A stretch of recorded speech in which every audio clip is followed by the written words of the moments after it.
The Galactic Council's Grand Hall was filled with laughter. Alien diplomats from 100 different species sat around a massive circular table, their holographic displays flashing with images of Earth's outdated warships. The Xi-Carry ambassador, a tall, insectoid creature with gleaming kitten armor, leaned forward, his mandibles clicking in amusement. "These rust buckets. This is humanity's mighty fleet," he sneered, his words translated into the common tongue of the galaxy. "This is an insult to modern warfare." Others in the chamber chuckled in agreement. The Velari, a species of amphibious traders, slapped their webbed hands together in a show of mock applause. The Draconor, a reptilian warlike race, let out deep, growling laughter. Even the usually neutral Arcanites, a species of crystalline beings known for their wisdom, shook their heads in disappointment. For centuries, humanity had remained a minor player in the vast galactic stage, an upstart species with no real power, no great empire, and no advanced fleets to boast of. The aliens saw them as barely above savages, surviving only because they were lucky enough to be left alone. But now, humanity had dared to ask for recognition as a military force, seeking a seat among the great warfaring species of the galaxy. And for that, they were being mocked. Ambassador Elena Vasquez, humanity's representative, sat in silence as the laughter echoed around her. She had expected this reaction, but still, the sheer arrogance of these alien empires angered her. She stared at the hologram hovering in the center of the council chamber, a display of Earth's fleet, composed of old, outdated warships, some of which had been in service for over 100 years. Their metal hulls were dented and scratched, their engines outdated, and their weapons seemingly obsolete. A Xi-Carry warlord, General Scarvos, tapped his claws against the table, his compound eyes gleaming with amusement. "Humanity's place is not among warriors. You are weak. Your ships are relics. The only reason you have survived this long is because no one thought it was worth the effort to crush you." Elena clenched her fists under the table, but forced herself to remain calm. She had known this meeting would be a waste of time. The Council had never taken humanity seriously, and they never would. Not until it was too late. Then came the final insult. "Perhaps," said another ambassador, a blue-skinned Taveri noble, "humanity should stop pretending to be warriors and instead sell their ships as museum exhibits. Maybe the Galactic Council will grant them a seat as curators of history rather than participants in it." The hall erupted into laughter once again. Elena slowly stood up, her chair scraping against the floor. The laughter died down as the aliens turned their attention back to her. She looked at them, not with anger, not with fear, but with something else. A quiet confidence.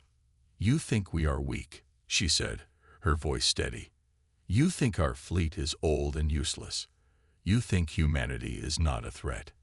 She let the words hang in the air for a moment before adding, "You will regret that." Scarvos let out a clicking sound that was the Xi-Carry equivalent of a laugh. "Is that a threat, human?" Elena smiled, but it wasn't a kind smile. "Not a threat," she said. "A promise." With that, she turned and walked out of the chamber, leaving the Galactic Council to their laughter. They had no idea what was coming. The Xi-Carry make their move.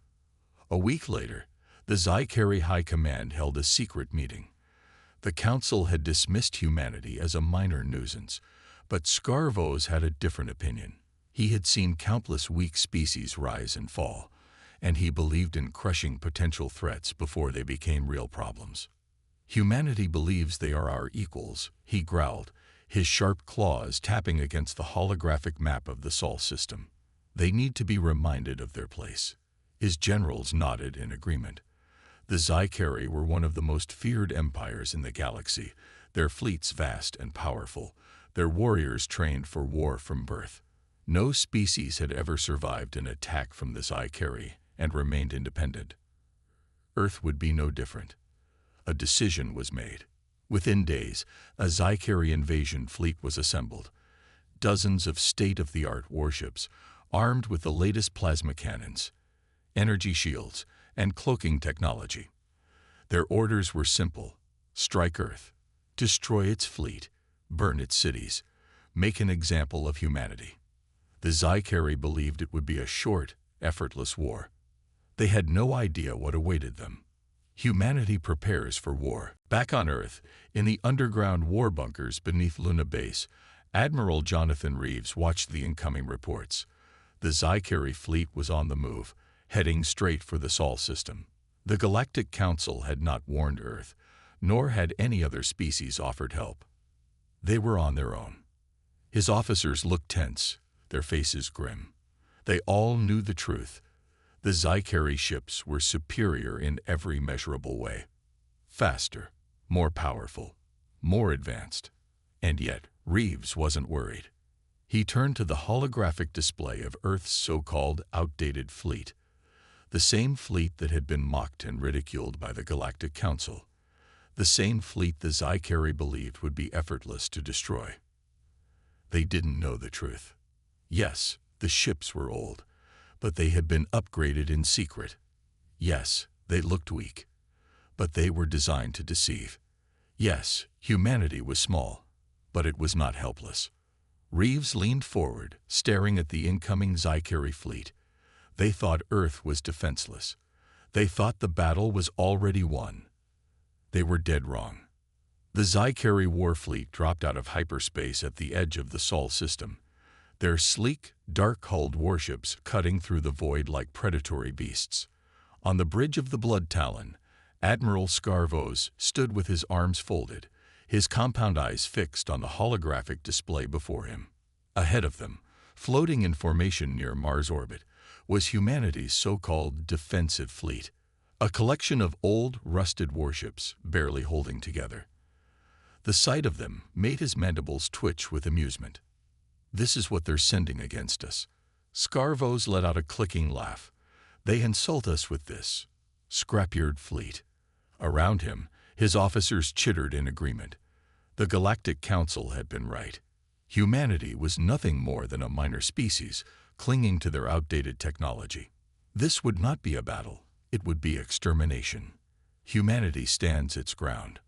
On board the TSS Vindicator, the flagship of the Terran Defense Fleet, Admiral Jonathan Reeves stood with his hands behind his back, his eyes locked on the incoming Zycari fleet.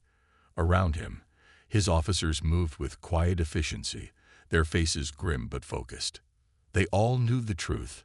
On paper, they should not win this battle. The Zycari fleet was faster, stronger, and armed with cutting-edge plasma weapons. Their shielding technology was state-of-the-art, and their ships were battle-tested in dozens of conflicts. By contrast, Earth's fleet looked pathetic: battered old cruisers, decommissioned destroyers, and a handful of outdated dreadnoughts.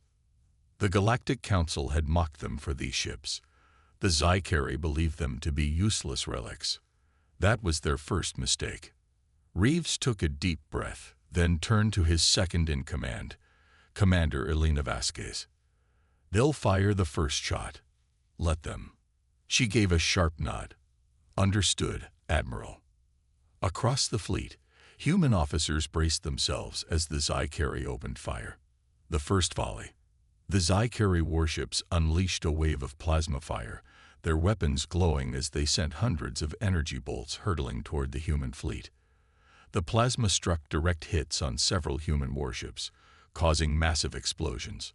One cruiser, the TSS Resolute, was instantly torn apart, its hull splitting in two before it erupted into a fireball. Two more ships suffered critical damage, their engines flickering as they drifted away from formation. Scarvos grinned. Weak, just as we expected. But then something strange happened. The unexpected defense. Even as explosions rocked their ships, the human fleet did not scatter. They did not retreat. They did not break formation. Instead, they held their ground. On board the TSS Vindicator, Reeves watched the incoming damage reports. Losses were acceptable. Activate thermal dispersal plating, he ordered. Across the human fleet, the outer hulls of the ships shifted, turning white-hot for a brief moment before fading back to their dull, battered appearance. Scarvos watched in confusion as his second volley of plasma fire slammed into the human fleet and did nothing. The energy dispersed harmlessly across their hulls, absorbed by the thermal plating technology humanity had developed in secret. The Zycari had expected to melt human ships apart with their superior firepower. Instead, their weapons were barely scratching the surface. Scarvos' amusement faded. What trickery is this? Reeves smirked. Now it was their turn. Fire. The counterattack. The outdated human fleet suddenly came alive. From hidden compartments on the hulls, advanced railguns, high-velocity mass drivers, and precision-guided missiles deployed. The Zycari had expected slow, outdated weapons. Instead, they were met with state-of-the-art projectile weaponry, designed specifically to tear through advanced energy shielding. The first volley of human weapons ripped through Zycari warships like paper. A destroyer-class Zycari ship, the Fang of Drazkor, took a direct hit to its shield generator, its defenses collapsing instantly.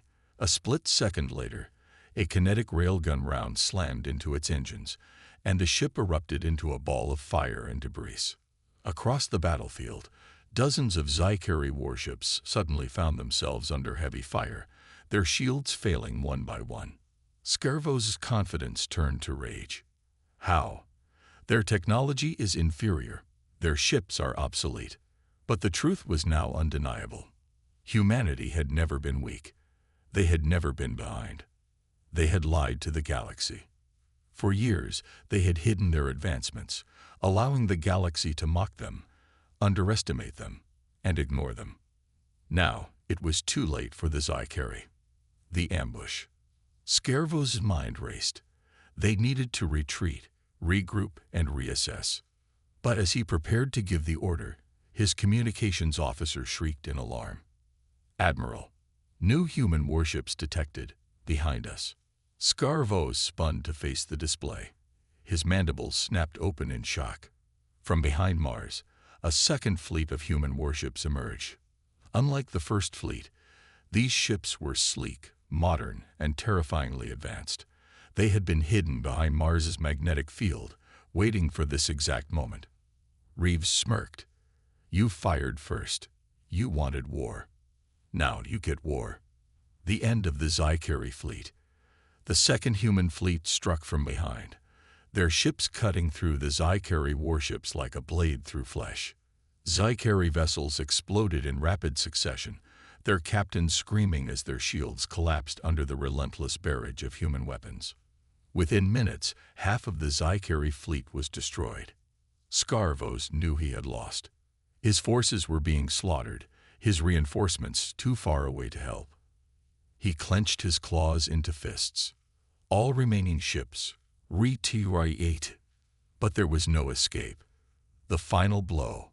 Reeves leaned forward. "Fire the Starbreaker." On the TSS Vindicator, a hidden weapon system powered up. A planetary-class railgun, repurposed for space combat. With a deafening crack, the Starbreaker cannon fired. A single hypervelocity round, traveling at near light speed, punched through Scarvos' flagship, shattering it into a million pieces.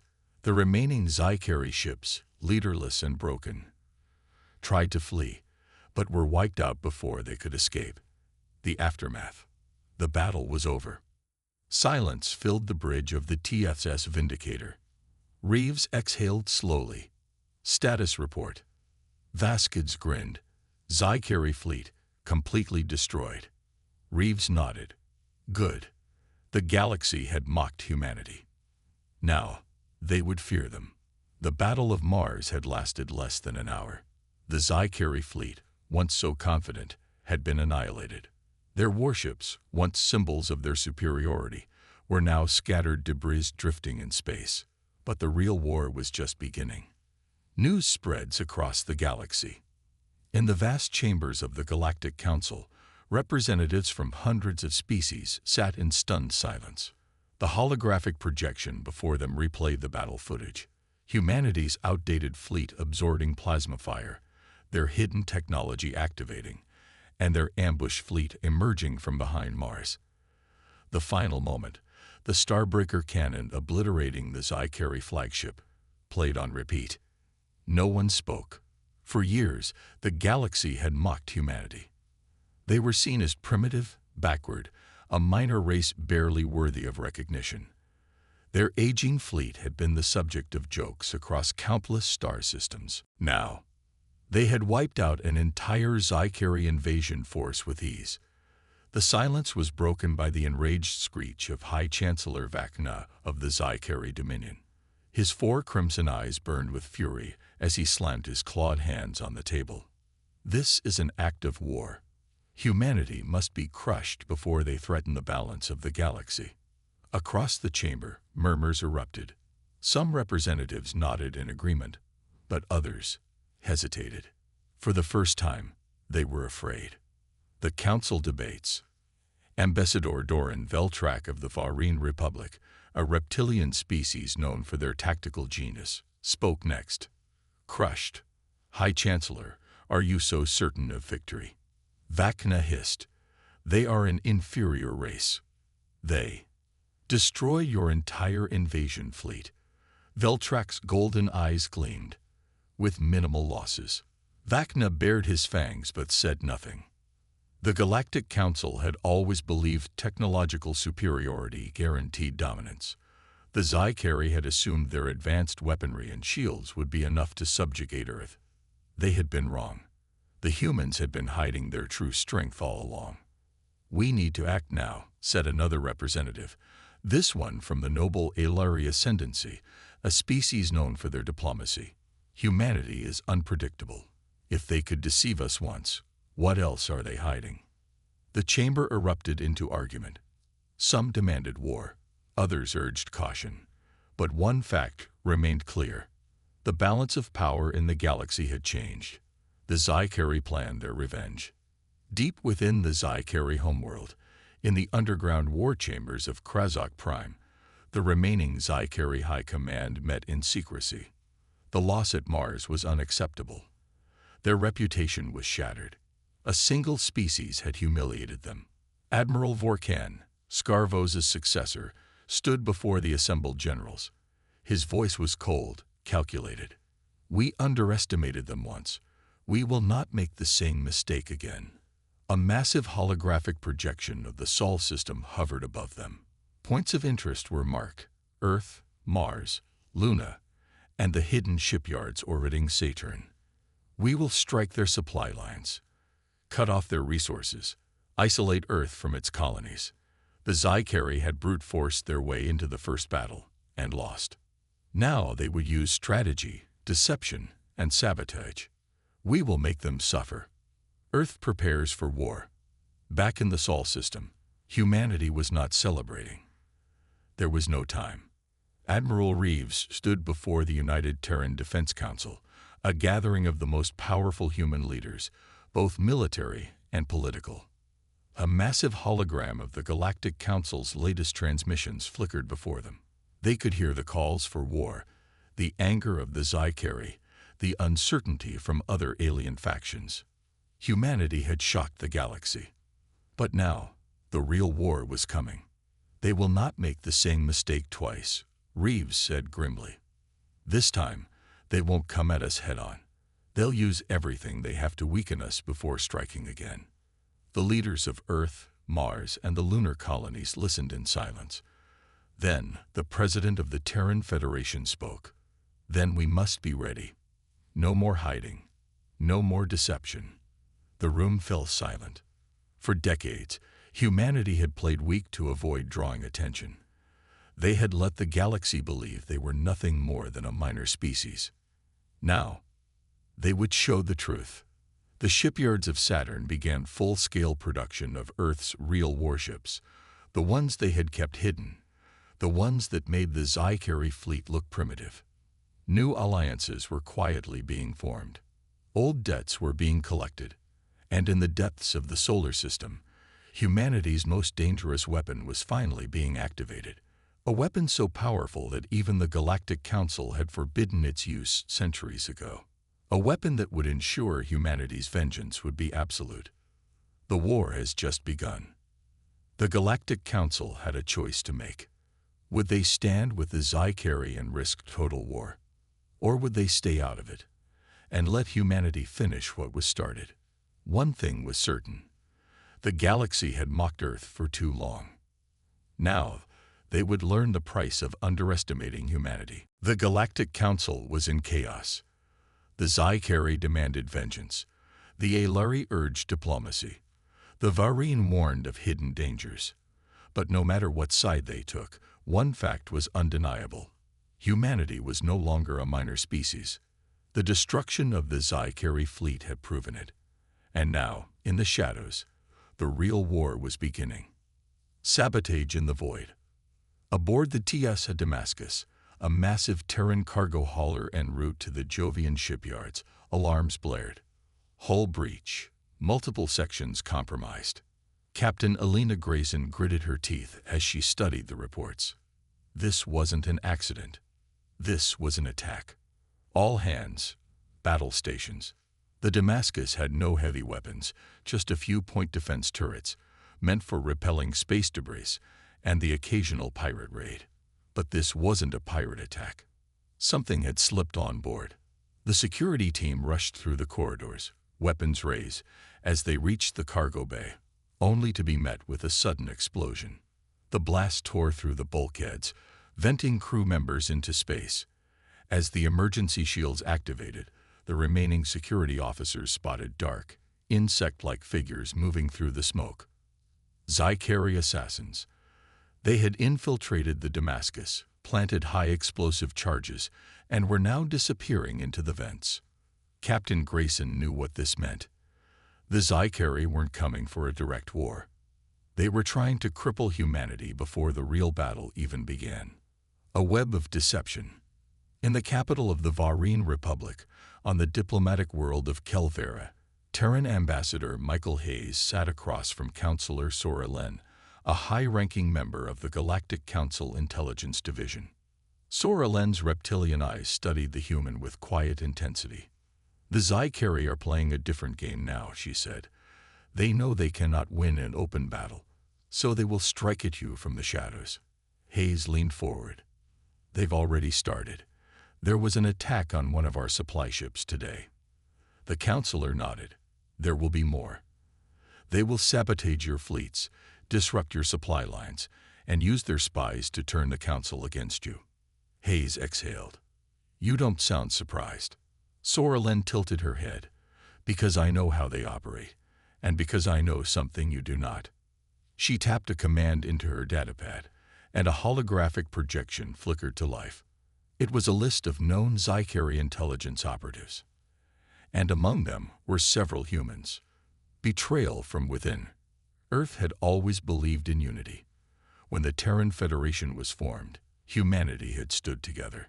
But the truth was not everyone wanted to fight this war.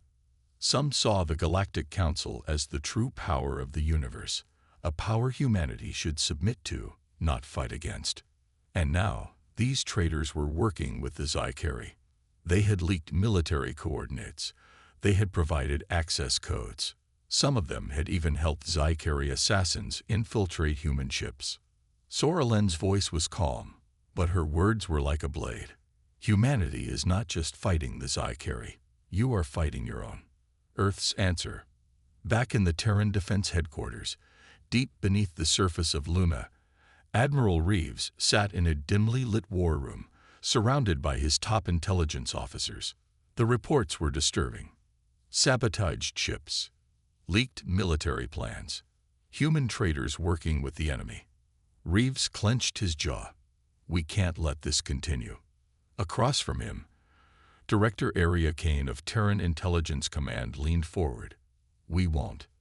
She pressed a button on her console, and a classified order was sent out across the Sol system. A new force was being mobilized. The Terran Black Ops Division, an elite unit that operated outside the laws of war, outside the rules of diplomacy. Their mission was simple. Find the traitors.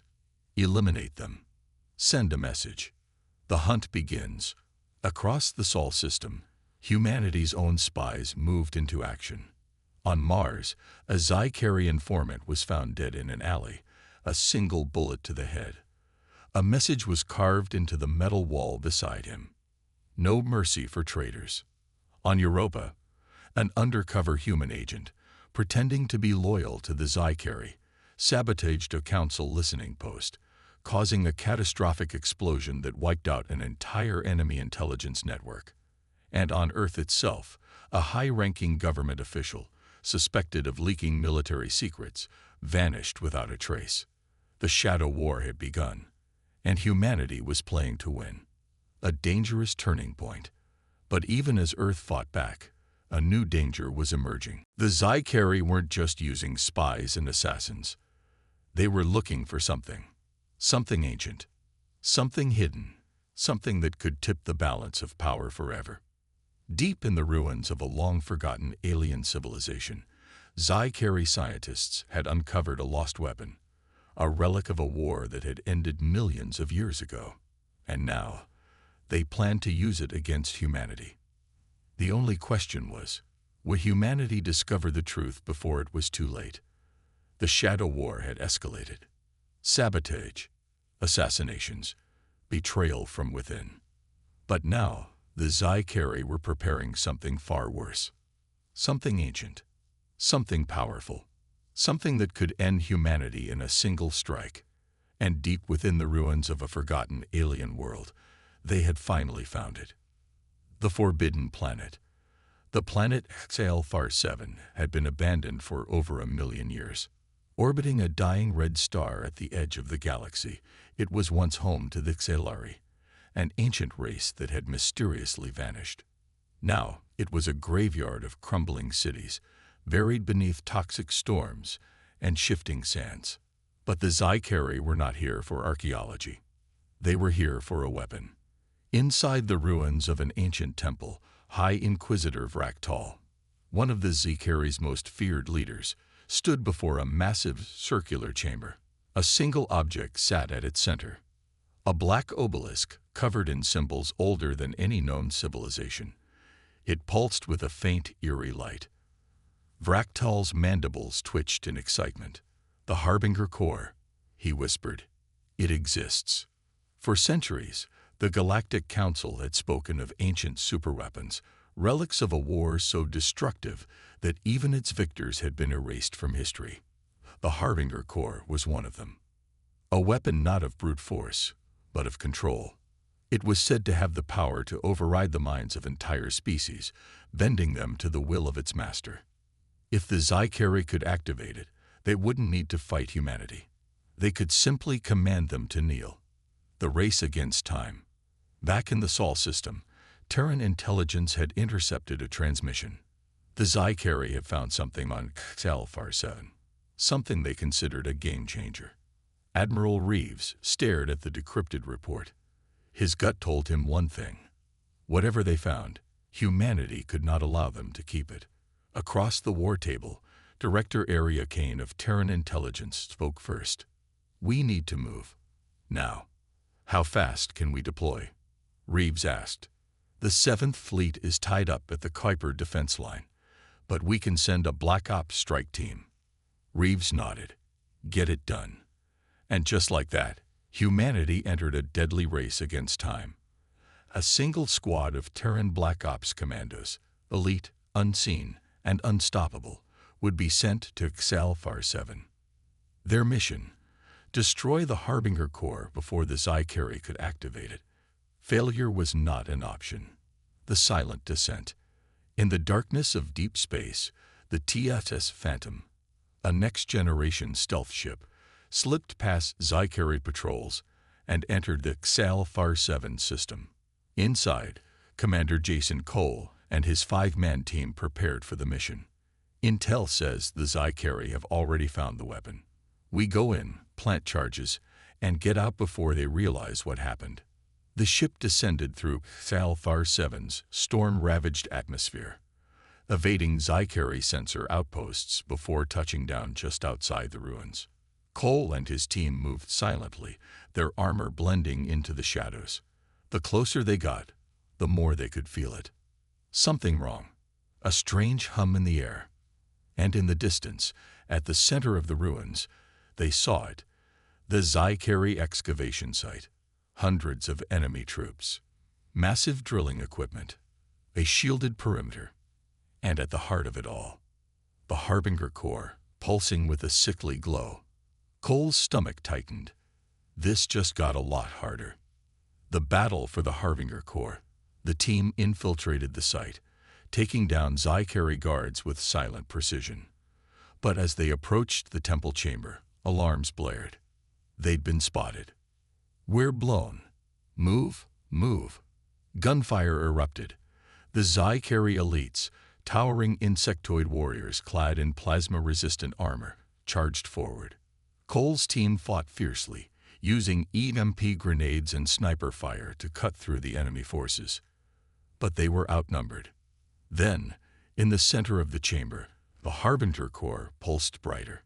High Inquisitor Vractal stood before it, his claws placed against the obelisk's surface. He was activating it. The air vibrated with a deep, inhuman resonance. Suddenly, one of Cole's men collapsed, screaming, clutching his head. Then another. The core was taking control. Vractal let out a cruel laugh. "You were too late, humans. Your minds belong to us now." Cole gritted his teeth, fighting the wave of mental intrusion trying to take hold. His vision blurred. His hands shook. Then, through the haze, he saw it. The core's control panel. A single explosive charge would be enough to overload it, if he could reach it in time. The final sacrifice. Cole stumbled forward, each step feeling like he was wading through fire. Vractal turned, amused, still resisting. How pathetic. The Zycari leader raised his hand, and an invisible force crushed down on Cole's mind. Submit. His body was giving out. His muscles locked. His mind screamed. But with his last ounce of strength, he ripped the explosive charge from his belt and hurled it at the core's control panel. For a split second, Vractal's expression changed. Shock. Realization. Then, boom. The explosion tore through the chamber. The core flickered, its pulsing light dimming. And then, with an ear-piercing shriek, the ancient weapon collapsed into itself, vanishing in a burst of blinding energy. The Zycari forces reeled back, clutching their heads in agony. Without the core, their mental grip on Cole's team was broken. Cole collapsed to the ground, gasping for breath. His vision cleared just in time to see the Phantom swoop in, its side hatch open for extraction. Get in. Now. They barely made it on board before the entire temple complex began to collapse. As the Phantom shot back into orbit, the ruins of HFY 7 crumbled into dust. The Harbinger core was gone. And with it, the Zycari's last hope of controlling humanity. The war is far from over. Back in the Sol system, the news spread quickly. The Zycari's secret weapon had been destroyed. But humanity knew better than to celebrate. The Zycari had been counting on mind control to win the war. Now that it was gone, they had only one option left. Total annihilation. The final battle was coming. And this time, the galaxy would witness the full strength of humanity. The destruction of the Harbinger core had changed everything. For centuries, the Zycari had relied on manipulation, sabotage, and psychological warfare to weaken their enemies. But now, they had no more tricks, no more ancient weapons, no more mind control, no more illusions of superiority. All they had left was war. A war they had no choice but to fight head-on. And so, they unleashed everything. The Zycari war machine moves. Across the galactic rim, Zycari fleets burn through space like a swarm of locusts, devouring everything in their path. Hundreds of warships, massive biomechanical leviathans, each one pulsing with organic armor and living plasma cannons, moved toward Sol. They no longer cared about the Galactic Council's laws. They no longer bothered with diplomatic games. This was extermination, and Earth was their final target. Earth's Last Stand. In the heart of Luna Command, Admiral Reeves watched the tactical display with grim determination. The enemy fleet outnumbered them 5-1. The Council wouldn't help. They were too afraid of becoming the Z-Carry's next target. But Reeves didn't care. Humanity had been fighting impossible odds since the dawn of time. And they weren't about to stop now. Operation Iron Shield. Humanity's last line of defense was the Kuiper Defense Line, a massive network of orbital railgun platforms, eye-guided torpedo stations, fighter squadrons, planetary defense cannons. It was the most heavily fortified military installation in human history. But against the Z-Carry war machine, it might not be enough. And Reeves knew it, which is why Earth had a secret weapon of its own. The Ghost Fleet awakens. For years, humanity had been hiding something in the depths of space. A classified fleet, built in silence, waiting for the moment it would be needed. It was called the Ghost Fleet, a collection of stealth battleships, experimental energy weapons, hyper-accelerated rail cannons, AI-driven warfighters. The Z-Carry thought they knew the extent of human power. They were wrong. And now, as the enemy fleet closed in, humanity was ready to show them what true war looked like. The battle for Sol. The first wave of Z-Carry ships hit the Kuiper defense line like a tsunami. Hundreds of human railguns fired at once, sending hypervelocity slugs straight through Z-Carry warships.